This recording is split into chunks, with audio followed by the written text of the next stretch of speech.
नमो बुद्धाय। नमस्कार। आज का कार्यक्रम हम लोग भगवान बुद्ध के धर्म धम्म की वंदना से करते हैं।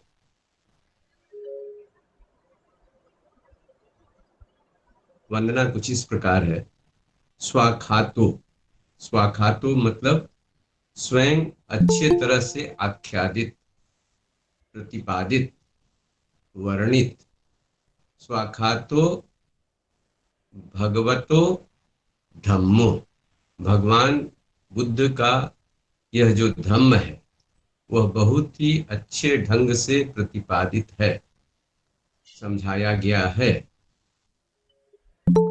संदित्ति को निश्चय ही अकाली को। संदित्ति को मतलब निश्चय ही, श्योर शॉट है, बिल्कुल पक्का है, इसमें दो राय नहीं है। अकाली को, अ मीन्स नहीं, काल मीन्स समय। अकाली को इसमें बिल्कुल ही समय नहीं लगता है, तुरंत इसका परिणाम दिखता है। और यह इसमें कोई संदेह की बात नहीं है, बिल्कुल ही इसका परिणाम दिखता है। Instant T, instant coffee, instant noodles की तरह, या सैरिडोन एनासिन दवा, सरदर्द हुई, लिया, सरदर्द रफू चक्कर। संदिग्धि को, अकाली को। फिर उसके बाद कहते हैं यही पश्य को। यही मतलब यहाँ, पश्य को आओ, ये आप आइए, आइए और स्वयं इसको देखिए, इस इसका प्रयोग करिए, अपने जीवन में उतारिए और फिर उसका परिणाम देखिए। यही पश्य को उपनयिको, यह चलने योग्य है। पश्चाताम, यह प्राप्त करने योग्य है। वेदितव्यो दिट्ठी थी, अर्थात प्रत्येक व्यक्ति को इसमें प्रवेश करना चाहिए। अर्थात भगवान बुद्ध का जो धम्म है जिसकी हम लोग चर्चा कर रहे हैं, इसको अगर व्यक्ति अपने जीवन में उतारता है उसका परिणाम तुरंत दिखेगा, तत्काल। अगर अभी आप इसी क्षण अपने आप को अच्छे विचारों से युक्त कर देंगे, जो बुद्ध की शिक्षा का सार तत्व है, तो कोई कारण नहीं कि इसी क्षण आपको आनंद मैत्री की अनुभूति क्यों नहीं होगी। और यह अनुभूति आज से करीब 2600 वर्षों पूर्व, जब भारतवर्ष में शाक्य मुनि तथागत बुद्ध हुआ करते थे, उस समय लाखों करोड़ों लोगों को इससे, उनके भगवान बुद्ध के धम्म, उनसे और संघ से उनको लाभ हुआ। सभी वर्ण के लोग, सभी जाति के लोग, सभी प्रोफेशन के लोग, पुरुष स्त्री, दुखियारे सुखियारे, सबों को लाभ हुआ। कुछ उदाहरण आपको बताता हूं। पटाचारा नाम की एक युवती थी। उसने माता पिता की इच्छा के विरुद्ध विवाह कर लिया। छोटे परिवार में घर छोड़कर भाग गई। जब उसको पहले पुत्र का होना हुआ तो मायके जाने की सोची, नहीं जा पाई। जब दूसरे पुत्र के समय में जा रही थी तो जंगल, नदी पार करनी थी, बड़ी तेज बरसात आई और उसी समय प्रसव पीड़ा हुई। उसका पति प्रबंध कर रहा था, तब तक सांप काट दिया, मर गया। जब सुबह हुआ, बच्चे को जन्म देकर नदी पार कर रही थी तो उसके सर से नवजात शिशु को चिल उठा ले गई और उसका छोटा बच्चा, 1 साल का बच्चा, नदी में बह गया। नदी पार कर उस पार पहुंची तो देखा कि एक गांव से, उसके गांव से धुआं आ रहा है। कोई व्यक्ति आ रहा था गांव से। तो पता चला कि कल रात में बड़ी बारिश हुई है और जो फूस का घर था गिर गया, उसमें उसके माता, पिता और भाई तीनों मर गए और उन्हीं को जलाया जा रहा, उसी का धुआं है। इतने लोग, माँ, पिता, भाई, पति, दो बच्चे, इनकी मृत्यु के बाद वह मेंटली पागल हो गई। श्रावस्ती की गलियों में नंगे घूमती थी। एक दिन भगवान बुद्ध जब प्रवचन दे रहे थे तो उन्होंने करुणा की दृष्टि भेजी और उस समय वह अंदर आई। फिर भगवान बुद्ध ने उसको संबोधित करते हुए कहा, तुम माइंडफुल हो, तुम अपने बारे में सोचो। तब उसको लगा कि मैं नंगी हूं, किसी ने कपड़ा दे दिया, तो फिर उसका नाम पड़ गया उसी समय से पटाचारा। बाद में वह भिक्षुणी संघ की भिक्षुणी बनी और अरहत हो गई। पिछली बार हमने आपको ऑलरेडी किसा गौतमी का किस्सा सुनाया हुआ है कि किस प्रकार उसका पुत्र मर जाता है और उसको मालूम नहीं कि मृत्यु क्या होती है।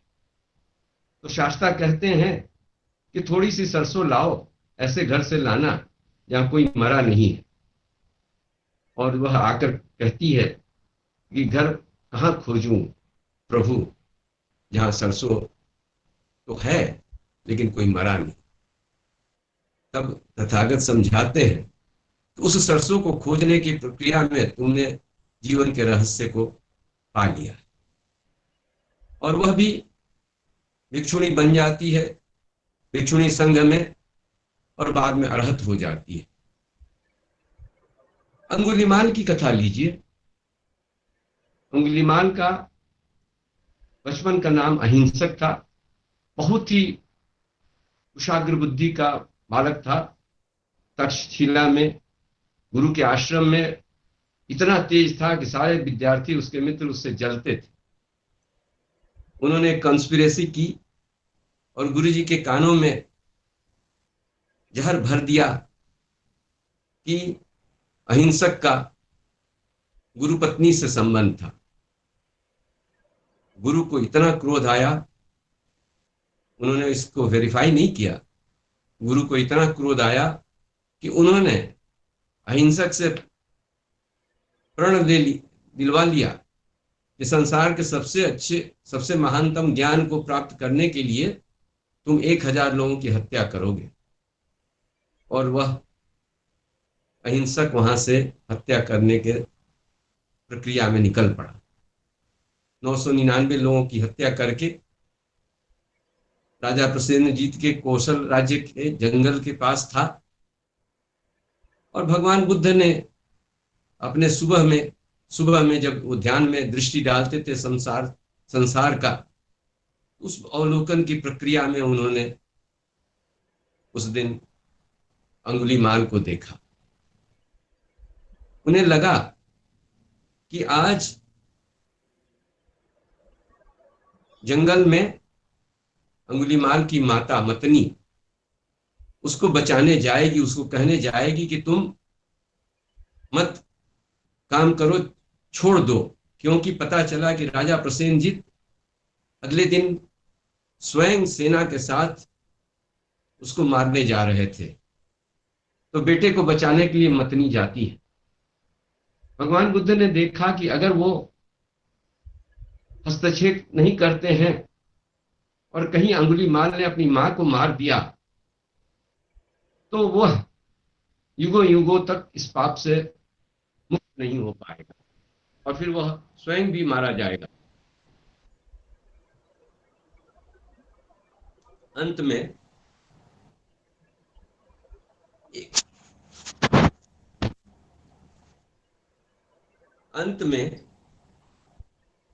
उन्होंने निर्णय लिया और जाकर अंगुलीमाल के सामने उपस्थित हो गए। अंगुलीमाल दौड़ रहा था। कहता है, भिक्षु तुम रुक जाओ। तथागत ने कहा, मैं तो बहुत पहले ही रुक गया हूं। मैं सारी तृष्णा, सारी सांसारिक चीजों से ऊपर उठ गया हूं। अब मैं स्थिर हूं। दौड़ तो तुम रहे हो, तुम भाग रहे हो। किसी ने इतने साहस पूर्वक अभी तक अंगुलीमाल को ऐसी बात नहीं कही थी। उसे लग गया कि अवश्य ही यह व्यक्ति बुद्ध है, जाकर चरणों पर गिर पड़ा और भिक्षु हो गया। लोग देखते हैं, उस पर पत्थर फेंकते हैं, खून बहता है, फिर भी बर्दाश्त करता है, करुणा मैत्री की भावना से उत्प्लावित है। एक दिन गांव से होकर जा रहा है, देखता है कि एक महिला प्रसव पीड़ा में बहुत ही बेचैन है। इतनी दया आती है कि वह सीधा शाक्य मुनि के सम्मुख उपस्थित होता है और कहता है कि भगवान उस स्त्री को इस पीड़ा से मुक्त कराइए, बर्दाश्त नहीं होता। तब तथागत समझाते हैं कि तुम वहां जाओ और वहां जाकर के इस प्रकार के भाव से ध्यान में बैठो कि जब से मैं भिक्षु बना हूं तब से अगर मन वचन कर्म से मैंने कोई अशुभ कर्म नहीं किए हैं तो इस महिला के संतान का जन्म सामान्य स्थिति में हो जाए, उसके कष्टों से उसको मुक्ति मिले। और ऐसा हुआ।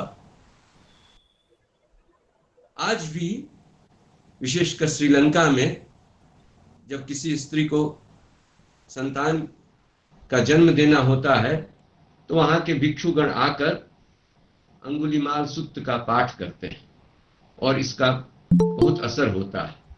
मैंने भी एक एग्जाम्पल में इसे सही पाया।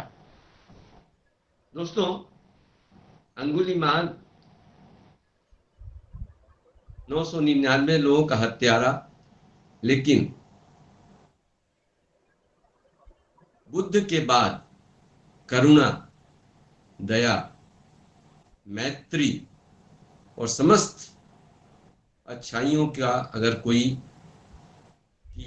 प्रतिमूर्ति है तो उसे अंगुलीमाल जाना जाता है। भगवान बुद्ध के बाद कंपैशन का इम्बॉडीमेंट अंगुलीमाल ही माने जाते हैं।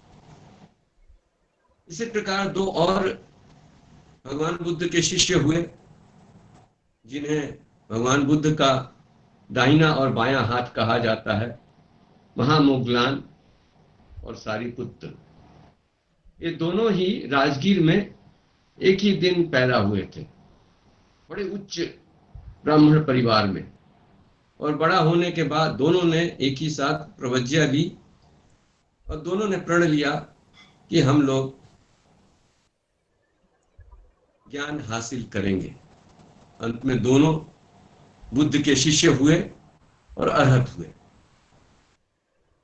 महामोगलान बुद्ध के बाद रिद्धि सिद्धि की उपलब्धि में सबसे महान माने जाते हैं। बुद्ध के बाद उन्हीं का नंबर आता है।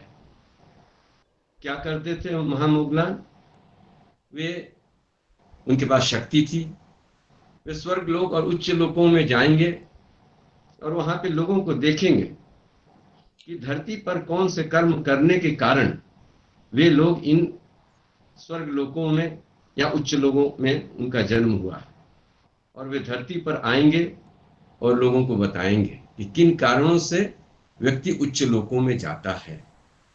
इसी प्रकार वे नरक और निम्न योनि के लोकों में जाते थे और वहां जाकर लोगों को उनकी पीड़ा देखते थे और आकर लोगों को बताते थे कि क्या करने से वे नरक और इन निम्न लोकों में गए थे। इस प्रकार उनकी ख्याति सर्वत्र फैलने लगी। दूसरे संप्रदाय वाले बहुत ही बेचैन हो गए क्योंकि इसके कारण बुद्ध की शिक्षा बहुत तेजी से फैलने लगी। उन्होंने महामोगलान से ही मुक्त पाने की चेष्टा की, हत्यारों को भाड़े पर लिया और उन्होंने महामोगलान के शरीर के टुकड़े टुकड़े कर दिए, छोटे छोटे पीसेस किए और जंगल में फेंक दिया। बाद में ऑफ कोर्स राजा अजातशत्रु था, उसको पता चला, उसने हत्यारों को सजा दिलाई।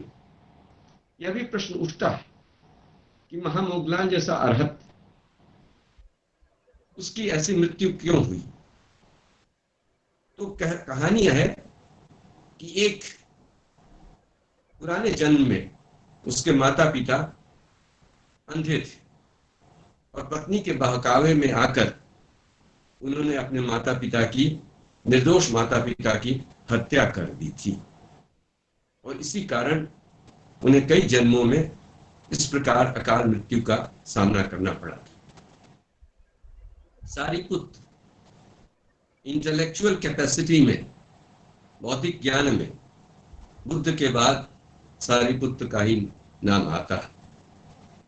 और सहनशीलता, सहनशीलता जिसको पाली में खांति कहते हैं, खंति, उसमें सारीपुत्र का कोई मुकाबला नहीं कर सकता। एक बार किसी भिक्षु ने उनके ऊपर दोषारोपण किया कि उन्होंने उसके साथ व्यवहार सही नहीं किया। तो जब बुद्ध ने बुलाकर पूछा तो सारीपुत्र ने क्या उत्तर दिया। सारीपुत्र ने उत्तर दिया कि भगवान, आप तो मुझे पूरी तरह जानते हैं। मैं एक ऐसे बैल की तरह हूं जिसके दोनों सींग तोड़ दिए गए। मैं एक ऐसे घंटे की तरह हूं जिसे तोड़ दिया गया है, टूटे हुए घंटे की तरह हूं। मैं एक ऐसा डोर मैट हूं जिसको कुचल करके सब कोई घर के दरवाजे से अंदर जाते हैं और अंदर से बाहर आते हैं। मैं इस पृथ्वी की तरह हूं, धरती की तरह हूं जिस पर लोग कीचड़ और गंदगी फेंकते हैं और फूल भी बरसाते हैं। एक बार लोगों में प्रतिस्पर्धा हुई कि क्या कोई व्यक्ति सारीपुत्र को क्रुद्ध कर सकता है, और सारे लोग हार गए। तो इंटेलेक्चुअल कैपेसिटी और सहनशीलता में सारीपुत्र का कोई जवाब नहीं। दूसरे जो एक महत्वपूर्ण शिष्य हुए वे हुए राजा बिंबिसार।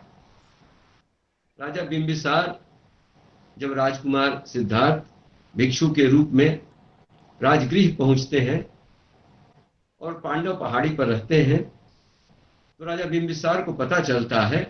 वे जाकर मिलते हैं और जब उनको राजकुमार सिद्धार्थ का, भिक्षु सिद्धार्थ का बैकग्राउंड पता चलता है, तो वे ऑफर करते हैं कि आप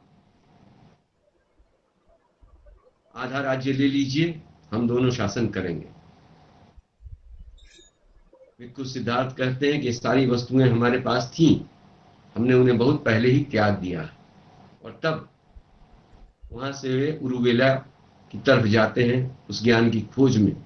राजा बिंबिसार उनसे आश्वासन लेते हैं कि जब ज्ञान की प्राप्ति हो जाएगी तो वे लौटेंगे और उन्हें अपना शिष्य बनाएंगे और उनके राज्य में भी उनकी जनता को प्रवचन देंगे। बुद्ध लौटते हैं। राजा बिंबिसार श्रोतापन्न हो जाते हैं, गृहस्थ शिष्य बन जाते हैं। और बिंबिसार को बहुत मन है कि उनकी पत्नी खेमा भी बुद्ध की शिष्या बने, लेकिन खेमा, महारानी खेमा को हिचक है कि वो बुद्ध के प्रवचनों को सुनने भीड़ में कैसे जाएं। तो राजा एक युक्ति निकालते हैं, अपने राज्य के सभी अच्छे और गुणी संगीतज्ञों को बुलाते हैं और राजमहल में उनसे गीत गवाते हैं। और उसमें वेणुवन की प्रशंसा है कि कितना सुंदर है वेणुवन, इतनी अच्छी वहां हवा बहती है और वहां पक्षियों का कलरव होता है। और वैसे वातावरण में तथागत अपनी मधुर वाणी द्वारा लोगों के कष्टों का हरण करते हैं।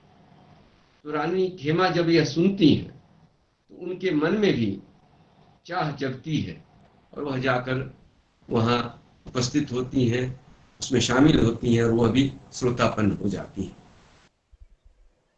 सुमन माली, यह राजा बिंबिसार के ही राज्य में एक माली था। एक दिन उसकी तीव्र इच्छा हुई कि वह बुद्ध को बहुत सुंदर से सुंदर फूल देगा, और उस दिन वह राजा बिंबिसार को फूल देने नहीं जाता है। उसको लगता है कि कहीं हो सकता है कि राजा बिंबिसार मुझे मृत्यु दंड दे दें। वह उसकी चिंता नहीं करता है और भगवान बुद्ध को जाकर फूल समर्पित करता है। वह भी श्रोतापन्न हो जाता है। राजा बिंबिसार को पता चलता है, वे भी तो श्रोतापन्न हैं, बहुत खुश होते हैं, उसको पुरस्कार देते हैं कि तुमने अच्छा किया कि तथागत को पुष्प अर्पित किए। और अंत में एक और व्यक्ति की कहानी सुनाऊंगा। उसका नाम है सुमित। सुमित एक भंगी था, लोगों का पखाना ढोया करता था। एक दिन अपने जगत के प्रातःकालीन अवलोकन में शाक्य मुनि ने पाया कि उनके प्रभाव क्षेत्र में उस दिन सुमित उपस्थित था। तो भिक्षाटन के समय वे उस तरफ गए जहां पर सुमित था। जब सुमित ने उनको देखा तो वह बाल्टी के साथ, पखाना की बाल्टी के साथ दौड़ने लगा कि कहीं दुर्गंध तथागत को तो नहीं पहुंच जाए। लेकिन बुद्ध उसके पीछे चलते गए और उसे रोकने का आग्रह किया। अंत में उसने अपने पखाने की टोकरी एक तालाब के किनारे रख दी और तालाब में प्रवेश कर गया। वहां पहुंचकर बुद्ध ने उसे छोड़ा नहीं। वहां पहुंचकर बुद्ध ने उसे बुलाया और बुलाकर उससे प्रश्न पूछा, क्या तुम प्रवज्या धारण करना चाहोगे? उन दिनों प्रवज्या धारण करना, भिक्षु बनना बड़े ही सम्मान की बात मानी जाती थी। सुमित ने उत्तर दिया, भगवान मुझे कौन प्रवज्या दिलाएगा, मैं तो एक भंगी हूं। तब करुणामय बुद्ध ने उसे उत्तर दिया कि मैं दिलाऊंगा। और वहीं पर सारिपुत्र से उसे प्रवज्या दिलाई गई। यह बात लोगों को हजम नहीं हुई। 2600 वर्ष पूर्व समझिए, एक भंगी को भगवान बुद्ध ने अपने संग में शामिल कर लिया। यह बात आग की तरफ फैल गई और लगा कि कौशल राज्य में विद्रोह हो जाएगा। लोग राजा प्रसेनजीत के पास पहुंचे और शिकायत की बुद्ध के बारे में। राजा प्रसेनजीत ने कहा कि मैं स्वयं इसकी जांच करूंगा। और एक दिन वह पहुंचते हैं। जब विहार में पहुंचकर भगवान बुद्ध के सामने उपस्थित होते हैं तो नमस्कार करने के बाद, शिष्टाचार के आदान प्रदान के बाद स्वाभाविक ढंग से एक प्रश्न पूछ देते हैं, भगवान आज जब मैं आपके आश्रम में आ रहा था तो विहार के द्वार पर मैंने एक नवयुवक भिक्षु को देखा। उसे पहले कभी नहीं देखा। उसके पास हजारों की भीड़ थी और वह इतनी मधुर वाणी में प्रवचन दे रहा था कि सभी लोग स्तब्ध होकर उसके प्रवचन को सुन रहे थे। मैं भी इतना मोहित हुआ कि मेरी भी इच्छा थी कि मैं बैठकर प्रवचन सुनूं, लेकिन मैंने सोचा कि पहले आपसे मिल लूं और फिर मैं उसका प्रवचन सुनने जाऊं लौटते समय। वह कौन है? वह भिक्षु कौन है? उसे पहले कभी नहीं देखा। तब शास्ता ने राजा प्रसेनजीत को कहा कि वह एक नया भिक्षु है जिसने अभी अभी हाल में संघ में प्रवज्या ली है। वो अभी हाल तक एक भंगी का काम करता था। उसका नाम सुमित। राजा को उनके प्रश्न का उत्तर मिल गया था। तो यहां देखिए, मैंने इतने उदाहरण दिए। इसका क्या उद्देश्य था? भगवान बुद्ध की शिक्षा से कौन कौन लाभान्वित हुए? पुरुष लाभान्वित हुए, स्त्रियां लाभान्वित हुई, उच्च वर्ग के ब्राह्मण सारीपुत्र और मोगलान लाभान्वित हुए, स्त्रियों में खेमा, किस्सा, गौतमी, पटाचारा सभी लाभान्वित हुई। राजा महाराजा महारानी खेमा और बिंबिसार लाभान्वित हुए। एक माली फूल बेचने वाला सुमन वह लाभान्वित हुआ।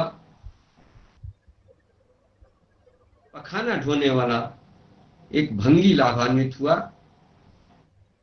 और इस प्रकार समाज में कोई मतभेद नहीं रहा, किसी बिना भेदभाव के सभी लाभान्वित हुए। मैंने यह इस बात इसलिए बताई कि मैं आज समझता हूं कि अपने देश की पृष्ठभूमि में भी अगर बुद्ध की शिक्षा का सही ढंग से अनुपालन किया जाए तो हमारे समाज में जो कुछ भी विषमता है, असमानता है, या आपस में भाईचारा का अभाव दिखता है, वह सब समाप्त हो जाएगा। लेकिन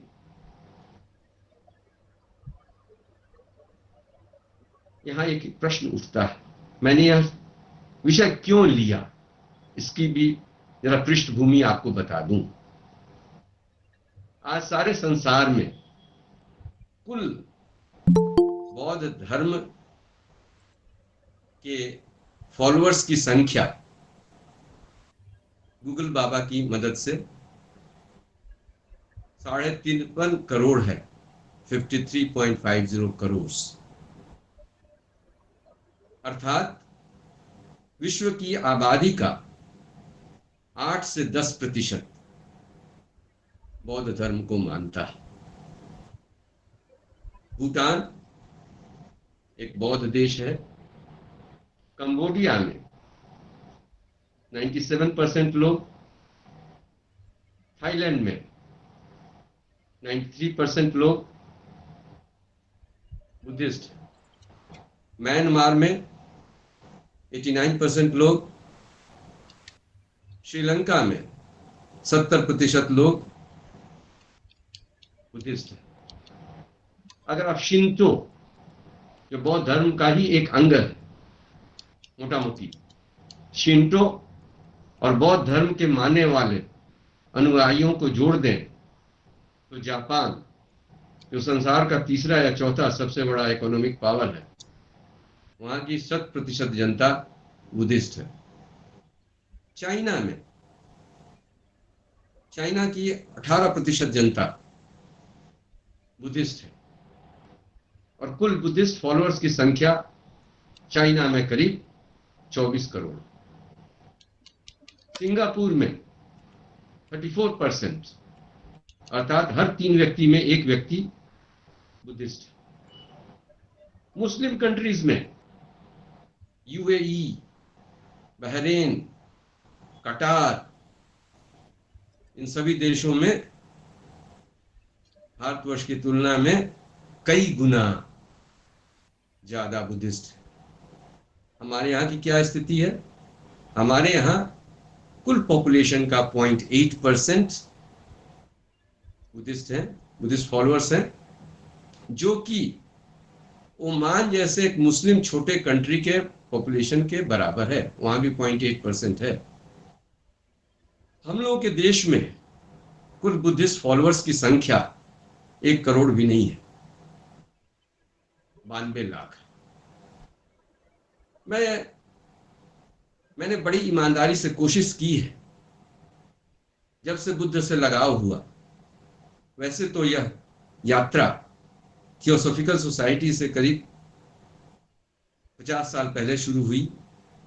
1 अक्टूबर को मेरे मेंबरशिप का, टीएस मेंबरशिप का 50 साल हो जाएगा। तो टीएस के साथ साथ यात्रा करते करते रास्ते में रामकृष्ण परमहंस विवेकानंद का फॉलोअर हुआ, फिर उसके बाद शिवानंद का हुआ, फिर उसके बाद कबीर से जुड़ा, फिर जय कृष्णमूर्ति से जुड़ा, और पिछले 10-12 वर्षों से बुद्ध से जुड़ा हूं। मैंने जो पिछली बार कहा था कि मई 2006 में राधा जी जूनागढ़ में आई थी धम्मपद पर एक स्टडी कैंप कराने, और वहीं पर पहली बार मैंने सुना धम्मपद के दोनों गाथा को कि मन ही सब प्रवृत्तियों में प्रधान है, जीवन में अच्छे या बुरे कर्म सभी मन से ही होते हैं। यदि कोई कलुषित मन से, अपवित्र मन से, निगेटिव मन से कुछ सोचता या करता है तो जीवन में दुख उसका साथ उसी प्रकार नहीं छोड़ता, जैसे बैलगाड़ी में बैल के पैर के निशान पहिए के निशान का साथ नहीं छोड़ते। इसके विपरीत अगर व्यक्ति मन को कलुषित नहीं होने देता है, पवित्र रखता है, निगेटिविटीज को नहीं आने देता, पॉजिटिव वे में सोचता है, तो जीवन में सुख उसका साथ उसी प्रकार नहीं छोड़ेगा जैसे मनुष्य की छाया उसका साथ नहीं छोड़ती। और फिर वही 5वीं गाथा मैंने सुनी कि घृणा का अंत घृणा से नहीं होता है, घृणा का अंत होता है मेल, दया, करुणा और मैत्री से। तो ये कौन सी ऐसी कठिन बात है जो साधारण आदमी को समझ में नहीं आएगी? गांव के एक छोटे से बच्चे को भी चलकर समझा दीजिए, वह भी समझ जाएगा इन बातों को। तो मुझे लगा कि मुझे गुमराह किया गया था। आज तक, उस समय तक 2006 तक मेरी सोच, मेरी जो मानसिकता बनी हुई थी वह यह थी कि बुद्ध की शिक्षा को छूने वाला व्यक्ति वह मजबूरन गेरुआ वस्त्रधारी हो जाएगा, गेरुआ वस्त्र धारण कर लेगा, और इसलिए लोग डराते थे कि बुद्ध की शिक्षा से दूर रहो, और मैं डरता था। लेकिन जब ये बातें सुना तो लगा कि यह तो जीवन में रूपांतरण का इससे सुंदर और कोई तरीका हो ही नहीं सकता। तो यह भ्रांति जो फैली थी, और आप मानेंगे मैंने पढ़ाई की, एमएससी फिजिक्स में किया, लॉ की डिग्री ली, पोस्ट ग्रेजुएशन ऑपरेशन रिसर्च में किया, डिप्लोमा हिंदी में किया, इंडियन रेवेन्यू सर्विस में आए। इतना सब कुछ करने के बावजूद अगर मेरी सोच में इतनी खोट है तो आम जनता की सोच में कितनी भ्रांतियां होंगी, ये सोचिए। तो मैंने उस समय प्रण लिया कि मैं बुद्ध की शिक्षा का प्रतिपादन करूंगा, उसे जितना संभव होगा उसे बढ़ाने की चेष्टा करूंगा, और भ्रांतियां हटनी चाहिए। एक भ्रांति और जिससे मेरा सामना हुआ और जिसका मैं जिक्र करना चाहूंगा वह यह है कि जब कभी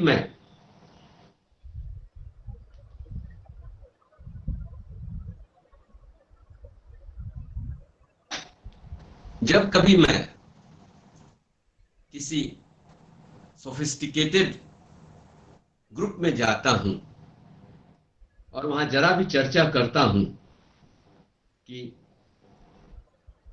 बुद्ध की शिक्षा बड़ी ही लाभदायक है, उसका थोड़ा अध्ययन करिए, उनके जीवन को समझने की चेष्टा करिए, तो लोगों की प्रतिक्रिया तुरंत होती है, विशेषकर स्त्रियों की। क्या कहते हैं? राजकुमार सिद्धार्थ तो अपनी पत्नी को छोड़कर चले गए। जो व्यक्ति गृहस्थी में अपने पत्नी, अपने परिवार का ध्यान नहीं दे सकता, उसकी शिक्षा को हम क्यों फॉलो करें? बुद्ध तो पलायनवादी थे, भाग गए, घर छोड़कर चले गए। और इसी के साथ यह भी कहा जाता है कि बुद्ध तो दुख की बात करते हैं, दुख की बात करते हैं, जीवन दुखमय है। तो अगर यहां सब कुछ दुखी दुख है तो फिर करना क्या है? छोड़िए, क्या पढ़ना, क्या उनकी शिक्षा को देखना। और फिर कभी जाने अनजाने आपके पास एक व्हाट्सएप मैसेज भी आ जाएगा, उसमें लिखा होगा कि एक नारी बनना बहुत कठिन है, बुद्ध बनना बहुत आसान है, बहुत आसान है। तो यह प्रश्न किया जाता है और मुझसे, किसी के पास समय नहीं है, कुछ चर्चा नहीं कर सकते हैं, इस पर विचार विमर्श नहीं करेंगे, मुझसे सिर्फ एक वाक्य में हाँ या ना में उत्तर पूछा जाता है। मुझे कटघरे में खड़ा करके पूछा जाता है, अच्छा ये बताइए कि राजकुमार सिद्धार्थ यशोधरा को बिना बताए गए थे ना? अब इसका उत्तर आपको या तो हाँ में दीजिए या ना में दीजिए, इन दोनों के अतिरिक्त आप नहीं दे सकते। तो मैं ऐसे प्रश्न का क्या उत्तर दूं? यह प्रश्न तो ऐसे ही हुआ जैसे कोई मुझसे कोई पूछे, have you stopped beating your wife? क्या आपने अपने पत्नी को पीटना बंद कर दिया है? इस प्रश्न का उत्तर हाँ या ना में दीजिए। श्रोतागण, जरा सोचिए इसका क्या उत्तर होगा। अगर आप कहते हैं yes I have stopped beating my wife, इसका अर्थ है आप आज तक पीट रहे थे। और अगर कहते हैं नो, इसका मतलब आज आप पीट ही रहे। तो दोनों ही तरह से आप गए, दोनों ही तरह से गए। तो इस प्रश्न का सही सही उत्तर जनमानस को प्राप्त होना बहुत जरूरी है। और इसी के साथ साथ एक और घटना हो गई। 1932 में हमारे राष्ट्र कवि परम पूजनीय मैथिली शरण गुप्त ने पुस्तक लिख डाली यशोधरा। जिसका एक प्रसंग हम लोग भी स्कूल में पढ़ते थे। माँ का ही एक कहानी, बेटा समझ लिया क्या तूने, मुझको अपनी नानी, कहती है मुझसे यह चेरी, तू मेरी नानी की बेटी। माँ का है एक कहानी। तो इस पुस्तक में, ये यशोधरा पुस्तक में, माखनलाल चतुर्वेदी, राष्ट्र कवि माखनलाल चतुर्वेदी, ये क्या कहते हैं? यह कहते हैं सिद्धि हेतु स्वामी गए। सिद्धि हेतु अपने उद्देश्य की प्राप्ति करने स्वामी मेरे पति गए, यह गौरव की बात, यह मेरे लिए अभिमान की बात है। पर चोरी चोरी गए, लेकिन वे छिप कर चले गए, मुझे बताया नहीं। पर चोरी गए, यही बड़ा व्याघात, यही मेरे लिए सबसे बड़ा दुख का कारण है। सखी वे मुझसे कहकर तो जाते, अपनी सहेली से कह रही है यशोधरा कि हे सखी, अगर मुझे वो कहकर जाते, कह तो क्या मुझको वे अपनी पथ बाधा ही पाते? तो क्या ऐसा होता कि अगर वे मुझसे कह कर जाते तो मैं उनकी पथ की बाधा बन जाती, मैं उनको नहीं जाने देती? क्या ऐसा होता? सखी वे मुझसे कह कर जाते। तो राष्ट्र कवि मैथिली शरण गुप्त जी की ये जो रचना हुई, और इसमें उन्होंने यशोधरा के माध्यम से कहलाया कि सखी वो चोरी चोरी नहीं जाते, मुझसे कहकर जाते तो यह ज्यादा अच्छा होता। उन्होंने मुझे कमजोर समझा, मेरे पति देव ने मेरा असेसमेंट सही नहीं किया, वो मुझे समझ नहीं पाए, और इस तरह से इन दोनों बातों में, और फिर बुद्ध की शिक्षा को पलायनवाद बताकर दुखों के बारे में ही, केवल दुखों के इर्द गिर्द उसकी उनकी शिक्षा को समझाकर लोगों ने ऐसा भ्रम फैला दिया कि जो व्यक्ति इसमें रुचि भी रखता था वह बुद्ध की शिक्षा से दूर हो गया। तो अब मैं इस प्रश्न को लूंगा, और बौद्ध साहित्य में उपलब्ध साक्ष्यों को आपके सम्मुख रखूंगा।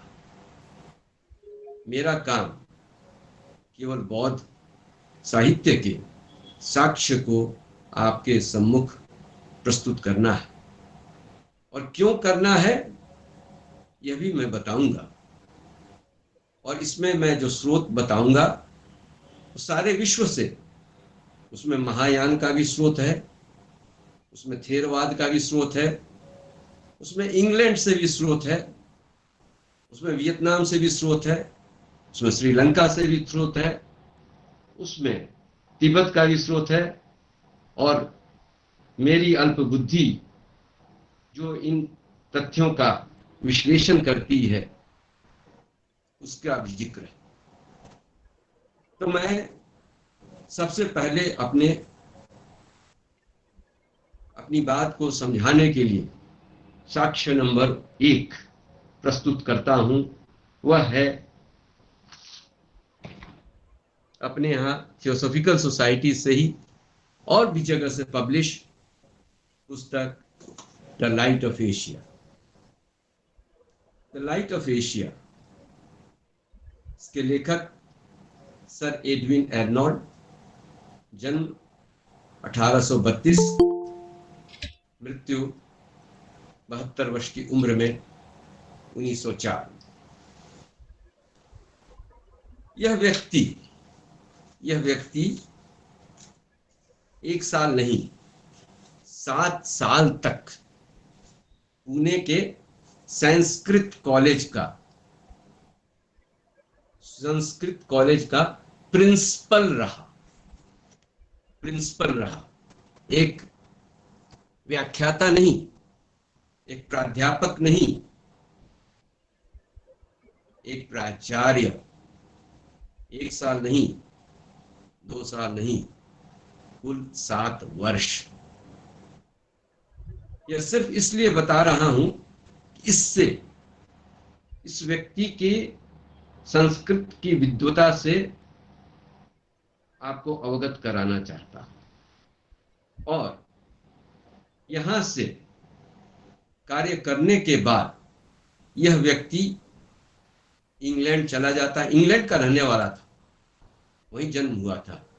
इंग्लैंड चला जाता है और पत्रकारिता के क्षेत्र में प्रवेश करता है। द टेलीग्राफ, वहां का जो इंग्लैंड का अखबार है, जिसका उस समय सर्कुलेशन मैक्सिमम था, और इंग्लैंड के 3 सबसे क्वालिटी वाले, गुणवत्ता वाले अखबारों में द टेलीग्राफ, द गार्जियन और द डेली, इन तीनों में यह सर्वोत्तम माना जाता था। और ऐसे अखबार जो सर्वोत्तम है, एक ऐसे मुल्क में, याद करिए 150 साल पहले, ऐसे मुल्क में ब्रिटानिया की सरकार, जिसमें सूर्यास्त कभी नहीं होता था, वहां के अखबार में, उस क्वालिटी के अखबार में पहले जर्नलिस्ट का काम करता है, उसके बाद उसका एडिटर बनता है, और फिर एडिटर इन चीफ बनता है। 40 साल तक सेवा करता है, और फिर एक ऐसी अमर कृति बना दे जाता है कविता के रूप में, एक भिक्षु के मुख से कविता के रूप में राजकुमार सिद्धार्थ के जन्म से लेकर महापरिनिर्वाण की कहानी और उनकी शिक्षा को बताया जाता है। यह पुस्तक, यह काव्य इतना लोकप्रिय होता है क्योंकि उस समय तक लोगों को बुद्ध, पाश्चात्य जगत में विशेषकर लोगों को बुद्ध के बारे में मालूम नहीं है। यह पुस्तक इतना तहलका मचाता है, इतनी धूम मचा देता है, किताब मचा देती है कि इंग्लैंड में इसके 60 और अमेरिका में 80 संस्मरण छपते हैं। महात्मा गांधी अपनी आत्मकथा माय एक्सपेरिमेंट्स विद ट्रुथ, सत्य के प्रयोग, इसमें लिखते हैं पृष्ठ 62 में, थियोसॉफिकल सोसाइटी के दो भाइयों ने, इंग्लैंड की बात है, जब इंग्लैंड में है गांधी जी, थियोसॉफिकल सोसाइटी के दो भाइयों ने मुझे सुझाया, सजेस्ट किया कि मैं आर्नल्ड का बुद्ध चरित्र पढ़ूं, आर्नल्ड का बुद्ध चरित्र पढ़ूं।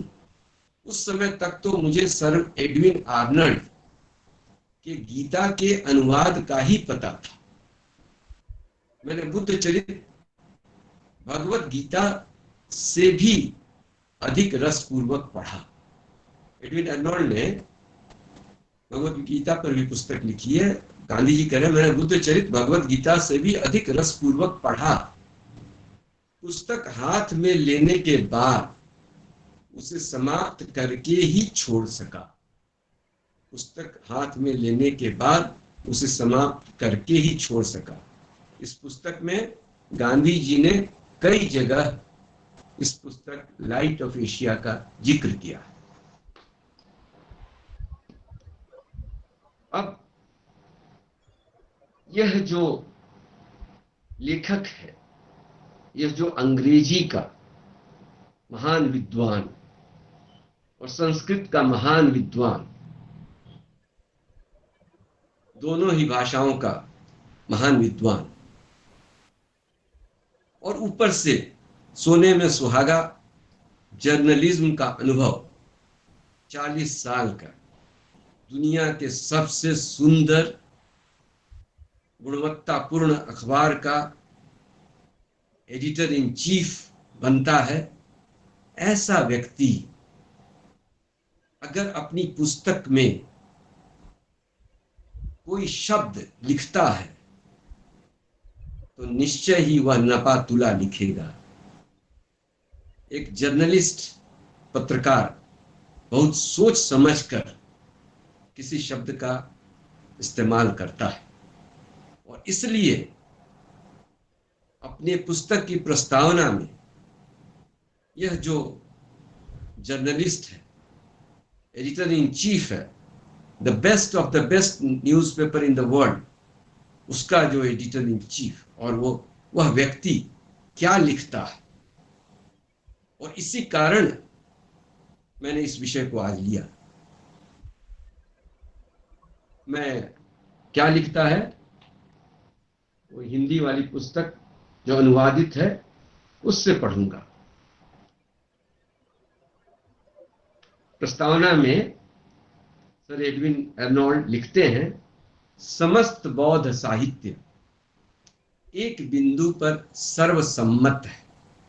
समस्त बौद्ध साहित्य एक बिंदु, एक पॉइंट पर सर्वसम्मत है कि ऐसा कहीं भी कुछ भी लिखित उपलब्ध नहीं है, एक भी कर्म या शब्द जो हिंदुस्तान के इस शिक्षक अर्थात भगवान बुद्ध की पूर्ण पवित्रता और उनकी उदारता को ओछा दिखाता। मतलब उनके कैरेक्टर में कोई भी ओछापन नहीं दिखता है, और कुछ भी ऐसा नहीं दिखता है जिससे आप कह सकते हो कि वे पूर्ण पवित्र व्यक्ति नहीं है। जिन्होंने सचमुच ही राज परिवार के गुणों का, एक ऋषि की प्रज्ञा और एक शहीद की तीव्र उत्कट भक्ति के साथ समन्वय किया। अर्थात एडविन अर्नोल्ड कहते हैं कि संसार का सारा जो बौद्ध साहित्य है, वस्तुतः विद्वानों में इसके पहले इसका जिक्र आया है, पहले जो मैंने नहीं पढ़ा, उसमें कहते हैं कि संसार में विभिन्न मतांतर हैं। बौद्ध धर्म में भी हीनयान है, वज्रयान है, थेरवाद है, लोटस सूत्र है, सबों में थोड़ी बहुत भिन्नता है कि बुद्ध की शिक्षा क्या है। लेकिन संसार में कोई भी ऐसा साहित्य आज तक नहीं मिला जो इस भारत के इस महान राजकुमार, ऋषि, शिक्षक के चरित्र में ओछापन या कलंक निकाल सकता हो। और फिर यही बात खत्म नहीं होती, यहीं पर मैक्स मूलर को कोट करते हैं। मैक्स मूलर आप जानते ही हैं कि भारत की संस्कृति को पुनर्जीवित करने में कुछ लोगों का, जो पाश्चात्य जगत के लोग थे, विद्वान थे, रोमारोला, सर एडविन अर्नोल्ड, उसी प्रकार सम्मानित व्यक्तियों में मैक्स मूलर का भी नाम आता है। मैक्स मूलर ने उनको कोट करते हुए लिखते हैं, Max Muller, professor Max Muller राजकुमार सिद्धार्थ के विषय में कहते हैं, राजकुमार सिद्धार्थ का जीवन सर्वथा निष्कलंक है। उनके अंदर व्याप्त अनवरत दृढ़ता ही उनके जीवन दर्शन का प्रतीक है। उन्होंने जिन धर्म सिद्धांतों को प्रसारित किया है, भले ही उन पर प्रश्न उठाए जा सकते हैं, परंतु उनके द्वारा प्रस्तुत व्यक्तिगत जीवन शैली निर्विवाद है। उन्होंने जो खुद एग्जाम्पल दिया वह निर्विवाद है। अपने द्वारा दिए गए धर्मोपदेशों के वे स्वयं ही जीवंत उदाहरण है। तो इस पुस्तक में की प्रस्तावना में लेखक बहुत ही निष्पक्ष ढंग से भगवान बुद्ध का वैल्यूएशन करता है और उसको स्पष्ट ढंग से प्रस्तुत करता है। यह पुस्तक बड़ी ही लोकप्रिय हुई। आज संसार के करीब करीब सभी भाषाओं में इसका अनुवाद हो चुका है। मैंने दोनों पक्ष बताया। एक पक्ष हमारे यहाँ जो भ्रांति फैली हुई है देश में, वह कहती है कि बौद्ध धर्म पलायनवादी है। जो व्यक्ति, जिसका प्रतिपादक अपने परिवार की जिम्मेवारियों को नहीं समझा सकता है, उसके शिक्षा को क्यों समझे। और जो धर्म दुख की बात करता है, इस प्रकार पूर्णतः पलायनवादी है, उसका अनुकरण करने की जरूरत नहीं है। दूसरी तरफ संसार का सबसे बड़ा जर्नलिस्ट, एक महान अंग्रेजी का विद्वान, एक संस्कृत का महान विद्वान सर एडविन अर्नोल्ड, और उसके साथ मैक्स मूलर, जिसका नाम सभी शिक्षाविदों के हृदय में सम्मान के साथ लिया जाता है। इन दोनों का कहना है कि राजकुमार सिद्धार्थ बुद्ध के चरित्र में आप एक भी कलंक नहीं खोज सकते। इन दोनों में विरोधाभास है। और इस प्रश्न का उत्तर देना एक बुद्ध के भक्त के लिए बहुत ही आवश्यक है। इस प्रश्न के उस पर उत्तर देकर उस पर पूर्ण विराम लगना बहुत जरूरी है। और इसीलिए मैंने यह विषय लिया है। मैं थियोसॉफिकल सोसाइटी, दिल्ली फेडरेशन, विशेषकर डॉक्टर राजीव गुप्ता और राजीव माथुर भाई का हृदय से कृतज्ञ हूं, और आप सभी श्रोतागण का कि जिन्होंने अवसर दिया कि मैं अपने हृदय की पीड़ा आपके साथ बांट सकूं। मेरे हृदय में जो यह कांटा चुभ रहा था, ये जो दर्द जो सीने में मैं छिपा कर रखा था, उसको आपके साथ बांटने का अवसर मिला है। और अगली बार मैं सभी साक्ष्यों के साथ थेरवाद, महायान, इंग्लैंड से, जातक कथाओं से, वियतनाम की पुस्तकों से और अपने विश्लेषण से आपको बताऊंगा, और मैं चेष्टा करूंगा कि हम सबों के अंदर जो भ्रांति है वह दूर हो सके। हमारे ऊपर, हमारी आंखों के सामने एक पर्दा छाया हुआ, जीना जीना सा, या बादल आ गए हैं सूरज के सामने थोड़ी देर के लिए, थोड़ा सा बादल हट जाए, ये जीना जीना जो पर्दा आंखों के सामने में है ये हट जाए, तो सूर्य की रोशनी तो हम सबों को अवश्य ही दिखेगी। यह मुझे उम्मीद है, क्योंकि अगर ऐसा नहीं होता तो ऐसा कैसे संभव है कि बुद्ध हिंदुस्तान से बाहर कभी नहीं गए, उनका कार्य क्षेत्र वर्तमान उत्तर प्रदेश और बिहार ही रहा, फिर भी उनकी शिक्षा सारे संसार में फैल गई, और आज के दिन 177 देश ऐसे हैं जहां कोई ना कोई बुद्ध का अनुयायी है। बिल्कुल कोरी कल्पना में, निरर्थकता में, जिस जिस धर्म में, जिस शिक्षा में कोई दम नहीं हो, वह इतनी गहरी जड़ें नहीं बना सकती। तो हम इस पे चर्चा जारी रखेंगे। मैं आपके प्रश्नों का मैं इस प्रश्न का समाधान जरूर करूंगा, कोशिश करूंगा। भगवान बुद्ध मेरी मदद करें। आप सबों की शुभकामना और बहुत बहुत धन्यवाद। नमो बुद्ध। थैंक यू शरण जी, थैंक यू वेरी मच। किसी मेंबर को कोई कमेंट करना है, क्वेश्चन पूछना है तो मोस्ट वेलकम।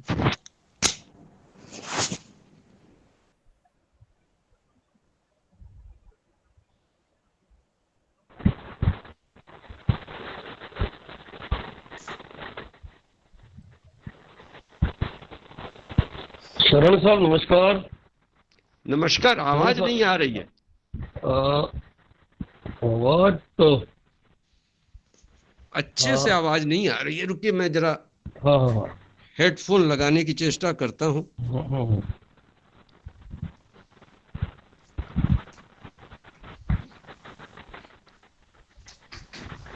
हाँ शरण साहब नमस्कार। हाँ नमस्कार नमस्कार। आवाज नहीं आ पा रही है ठीक से। गुप्ता जी देखना क्या बात है। राजीव जी अच्छा बोलिए, मैं कान में लगाकर सुनता हूँ, बोलिए। अच्छा ठीक है। हाँ राजीव जी, ऐसा कि एक ही प्रश्न था कि मूल रूप से यही शिक्षाओं का सार आता है कि ये संसार में दुखों का सागर है, और इससे पार पाने के लिए व्यक्ति को तृष्णाएं का विरोध करना पड़ेगा। तो ये शिक्षाओं का सार है। मैं समझता हूँ ये सही है, ये सही है। जो भी सवाल उठते हैं, हाँ, क्यों उठते हैं मैं समझता नहीं, लेकिन प्रत्येक व्यक्ति दुखी तो है ही। जी हाँ, तो यही कहना था। Hello. Thank you brother, thank you. जी हाँ।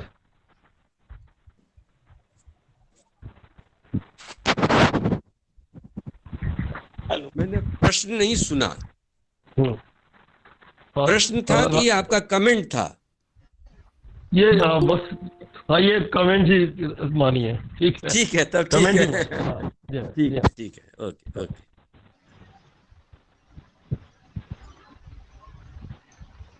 हेलो शरण, हेलो। हाँ बोल। हाँ शरण, हाँ हाँ हाँ, मेरा कोई बताइए। प्रश्न प्रश्न नहीं है, लेकिन हम्म। आपकी आज की टॉक से आपकी पूरी वेदना झलक रही थी। शायद आपका बहुत अच्छा। एक्सपोजर रहा होगा इस तरह के एक्सपीरियंसेस का, लेकिन मतलब हमारा ऐसा कोई एक्सपीरियंस नहीं है। और जो भी महात्मा बुद्ध ने कहा, हाँ हाँ या जो भी उनकी पर्सनालिटी या what ever he pass through, या जो भी हाँ हाँ उन्होंने मध्यम मार्ग जो भी ज्ञान दिया, वो हाँ हाँ। अक्षय। फिर आवाज ये नहीं आ रही आपकी। हाँ हाँ आवाज नहीं, गड़बड़ हो गई। ऋषिकेश आपके यहाँ हाँ। प्रॉब्लम है, क्योंकि आप जब बोल रहे थे तो कट रही थी आवाज। ओहो। अच्छा, तो मैं ये कह रही थी कि वो अक्षय से सत्य है, हम्म। बस उतना ही मुझे कहना था। हाँ हाँ, लेकिन अब ये कंचन ये बताइए हम्म कितना, देखिए मैं सिर्फ ये पूछता हूं कि हम्म अगर बुद्ध की शिक्षा 177 देशों में साढ़े हाँ जी। 53 करोड़ लोग उसको फॉलो कर रहे हैं, तो हम्म आप ये मुझे सभी श्रोतागण बताएं कि इससे क्या निष्कर्ष नहीं निकलेगा कि बुद्ध की शिक्षा में दम है। Of course, of course. अच्छा, अब ये एक तो ये, और दूसरा कि ये बिना हम्म किसी प्रयत्न के हम्म बुद्ध तो आज का जो बिहार और उत्तर प्रदेश का क्षेत्र है उसके बाहर नहीं गए प्रैक्टिकली। हाँ हाँ, एक बार सिर्फ उनके पिताजी जब मृत्यु शैया पर थे तब उन्होंने एक बार घोड़ा गाड़ी का लुम्बिनी बन इस्तेमाल गए। किया। हाँ हाँ, हाँ गाड़ी। हाँ अद, हाँ न तो बौद्ध धर्म में कहीं जिक्र नहीं आता है कि बौद्ध हाँ। धर्म ने हिंसा का सहारा लेकर उसको हम्म प्रचार किया। राजा हम्म अशोक ने अपने पुत्र और पुत्री को श्रीलंका भेजा और वहां से लोग गए। तो हाँ, ये मानकर चलिए कि बुद्ध की शिक्षा में दम है, आप मानती हैं कि नहीं ये बताइए। 101%। ठीक है, तो अब अगर दम है तो ऐसा क्यों होना चाहिए इस प्रकार की। मैंने देखा है सोफिस्टिकेटेड ग्रुप्स में स्पेशली लेडीज यही प्रश्न करती हैं और वहां पर फुल फुल स्टॉप हो गया, उससे आगे कुछ चर्चा करना ही नहीं है। तो अब बताइए, और 1 करोड़ की आबादी भी नहीं है, 0.8%। वो तो दुनिया में जो 10%, सुनिए, दुनिया में टोटल दुनिया में 10% बुद्धिस्ट हैं। और हम हाँ लोग हम लोग थियोसॉफिकल सोसाइटी में बुद्धा को सबसे बड़ा सबसे ऊपर रखते हैं। मास्टर केच और मास्टर मौर्य भी कहते हैं कि हम लोग उनके शिष्य हैं। करेक्ट। समस्त महात्मा लेटर्स में जिक्र है कि हाँ जी, बुद्धिज्म से बढ़कर कुछ नहीं है। तो करेक्ट। हम लोग क्या कर्तव्य बनता है थियोसॉफिकल सोसाइटी के मेंबर्स के लिए, और इस विशेषकर इसलिए भी कि देखिए एच.एस. ऑलकॉट और हाँ मैडम ब्लेवेट्स्की दोनों बुद्धिस्ट हुए, और उन दिनों हम्म महात्मा लेटर्स में देखिए तो जिक्र आता है कि लोगों हम्म ने प्रश्न उठाया, एपी सीनेट और लोगों ने प्रश्न उठाया कि जो हम्म, ये लोग काम कर रहे हैं ये थियोसॉफी का काम नहीं है। तब हाँ हाँ महात्मा लोगों ने लिखा कि Buddhism stripped of its superstitions is pure theosophy. तो मेरा ये इसका एक और जो इनडायरेक्ट रिक्वेस्ट है थियोसॉफिकल सोसाइटी और अपने मेंबर्स से कि अगर हम लोग समझते हैं कि बुद्ध की शिक्षा में दम है, अगर हम लोग थियोसॉफिकल सोसाइटी में उन्हीं के आदर्शों से गाइडेड हो रहे हैं, तो हमारा कर्तव्य बनता है कि ये जो 0.08% है, 0.8% जो ओमान जैसे कंट्री का भी 0.8% है, 1 करोड़ की जनता भी नहीं है जो देश में बुद्ध की शिक्षा को मानती है, उसके लिए कुछ तो करना चाहिए। यही मेरा उद्देश्य था, और एक बार और मैं इस विषय को लूंगा तब ये विषय पूरा होगा। तो मेरा आग्रह होगा राजीव भाई से कि एक बार कभी न कभी मौका दे दीजिएगा जब आपको सूट करे। सर मैं कानपुर से बोल रहा हूँ, कीर्तिमान सिंह। मैं कुछ कहना चाहूंगा। अभी आपने जो आखिरी में ये कमेंट्स हो रहे थे उस बेसिस पे कि एज ए थियोसॉफिस्ट हम लोगों के साथ क्या है, सबसे बड़ा पॉइंट है कि we are not in the convergence. We are Muslims, we become the good Muslim. If we are Hindu, we become a good Hindu. If we are Jain, we become a good Jain. If we are Sikh, we become a good Sikh. And if we are Christian, we become a good Christian. तो basically अगर हम अपने religion को properly follow कर रहे हैं तो वो चीज ही नहीं आती है कि हमको किसी को देखना है नहीं देखना है, ये एक इंडिविजुअल चॉइस पे हो जाता है। और यहाँ तक हमारे जितने भी बड़े बड़े रहे हैं लीडर्स, हमारे रहे हैं एल्डर ब्रदर्स रहे हैं, उनका भी मेन चीज जो रहा है वो यही रहा है कि we have to become the nucleus of brotherhood. And as a being in theosophy, we study everything. तो हमारे लिए तो वो जो थियोसॉफी का जो नॉलेज है, that is the most important thing which we try to relocate in everywhere. Very good, very good, excellent, excellent. I have been also doing this for the last 50 years. As I told you, on 1st October, I'll be completing 50 years of my membership. That is all I want to say. Very good, very good, very good, Kirtiman. Continue, please continue. It's a very good job you are doing.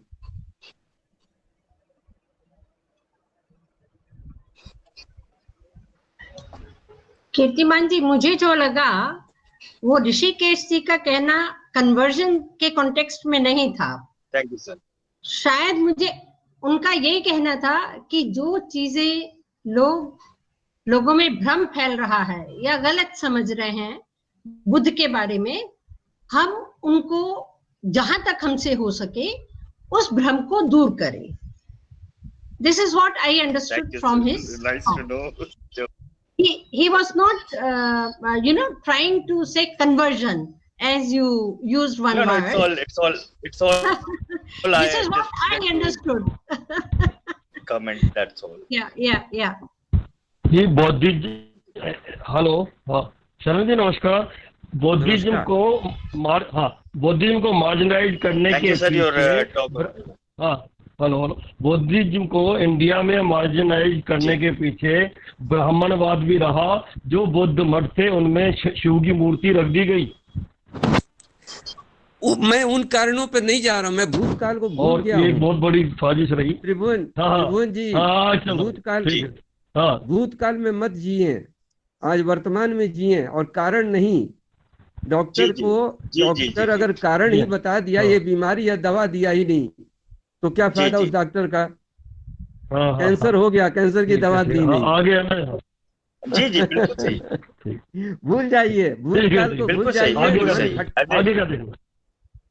हाँ आगे का देखना, ठीक। हाँ जो जिस चीज में यू आर राइट। एज मुझे सिर्फ एक प्रश्न का उत्तर दीजिए सभी श्रोतागण। Yes that one word convert. Yeah you are right actually in instant word. Yes मैं ये पूछ रहा हूँ आपसे, एक बार फिर पूछ रहा हूँ कि क्या 53 करोड़ की जनता जो संसार की कुल आबादी का 10% बहुत सारी चीजें रही हैं हम लोग ने। देखिए बीइंग एज वी एक्चुअली या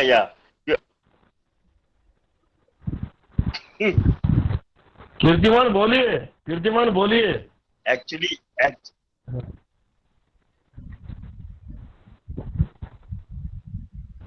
देखिए, अगर being in theosophy we know, being in theosophy we know. जी सर बोलिए।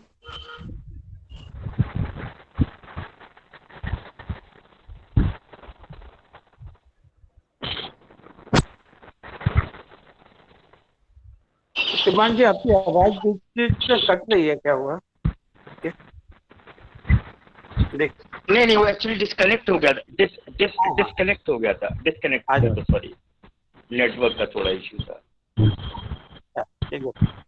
हाँ बोलिए। वो एक्चुअली चीज क्या थी कि बात वो नहीं था। Being in theosophy we know कि शंकराचार्य बाद में आए थे और कई सारी चीजें हैं उन्होंने रिलोकेट की। Main thing for us is theosophy. आप इन सब पचड़ों में क्यों जाते हैं? आगे क्या मिलेगा? हम भी हिंदू हैं, हम बुद्धिस्ट नहीं हैं। आप क्यों नहीं, नो सर, वो बात नहीं कर रहा हूँ। एक्चुअली आउटसाइड प्लेटफॉर्म नहीं था।